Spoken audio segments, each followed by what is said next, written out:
What is going on in Ukraine? Let's explore that. Ukraine is a country in Eastern Europe. It is surrounded by Belarus in the north and Russia in the northeast. And in the south, we have Romania, Moldova, the Black Sea, and the Sea of Azov. And in the west, we have Poland, Slovakia, and Hungary. And the Ukraine is roughly the size of Texas. That is about 233,000 square miles. Did you know the word Ukraine means borderland or bordering country? Historically, Ukraine acted as a bridge between Asia and Europe. The territory of Ukraine was first inhabited 44,000 years ago.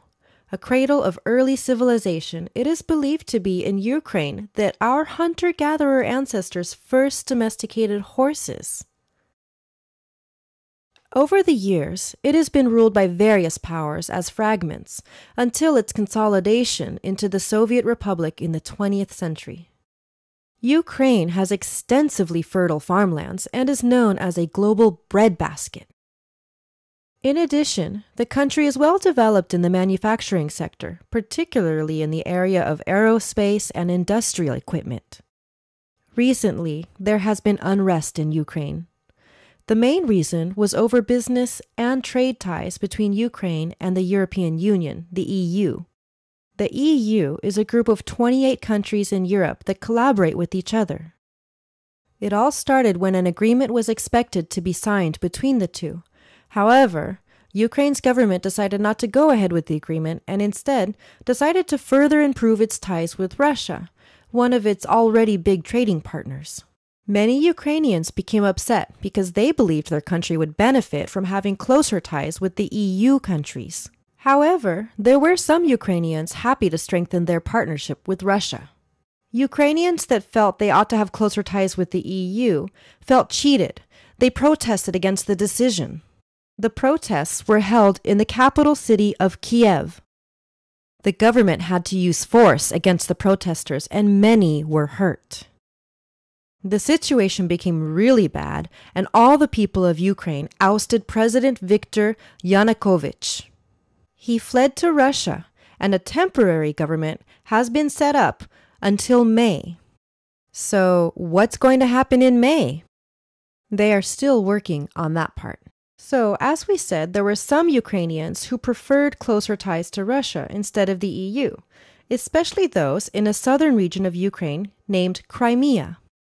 Crimea is a major landmass located just south of the Ukrainian mainland and west of the Russian region of Kuban.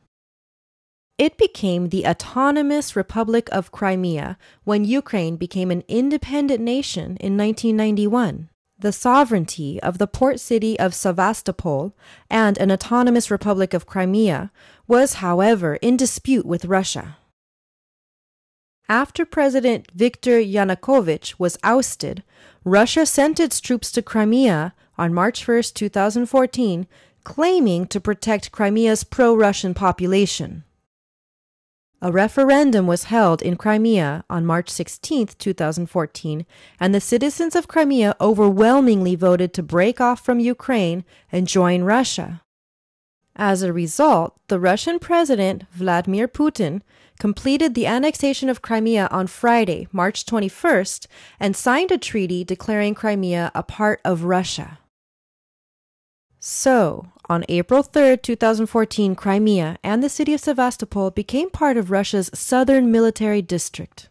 However, Crimea was legally a part of the Ukraine after the Soviet Union disintegrated, so many countries in the West, including the United Kingdom and the United States, blame Russia for illegally entering into Ukraine's land and do not accept the Russian annexation of Crimea. Escalations continue in eastern Ukraine. The Ukraine government wants pro-Russian demonstrators to leave office buildings that they occupied. On the other hand, Russia is looking to increase its presence in the Ukraine. So now there are fears of civil war or more areas being taken over by Russia. The Western countries are considering more sanctions.